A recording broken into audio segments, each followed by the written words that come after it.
Within all of our assessments, we need to ensure that they are inclusive, they are promoting best practice, we are of course considering our individual learners' needs, and they are ultimately promoting equality. For criteria 8.3, we need to evaluate the requirements for equality and diversity and, where appropriate, bilingualism in relation to assessments. Okay, first key term we're looking at is gender.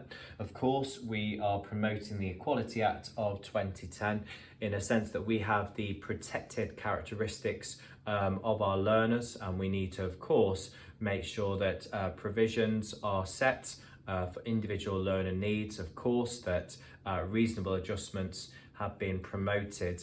And through initial assessment, we can ensure that our assessments are fair, objective, and they are considering each individual needs.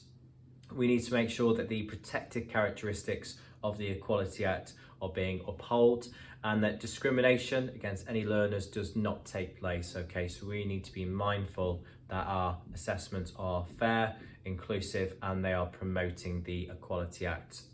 We need to be mindful if learners have English as a second language and see whether or not we can arrange for another member of staff, such as perhaps a reader, a scribe, an interpreter, if they can be available to assist with the learner. And also our resources, can perhaps our resources wording be changed into the learner's native tongue to find out and how we can best support them as well. We can also arrange for a colleague to perhaps intervene to help with your assessments. You should never feel that you're on your own with promoting equality and diversity, and also seek advice from the awarding body, and they'll be happy to help you within your assessing role. Furthermore, we have disability as well. So once again, we do need to ensure that our assessments are inclusive, that our learning environment, of course, can be adapted to promote the individual learner's needs. Okay, once again, it could be doing perhaps a risk assessment of the building to see how we can get the learner to access the building, and also resources, adapting resources, of course, for our learners if they have a disability.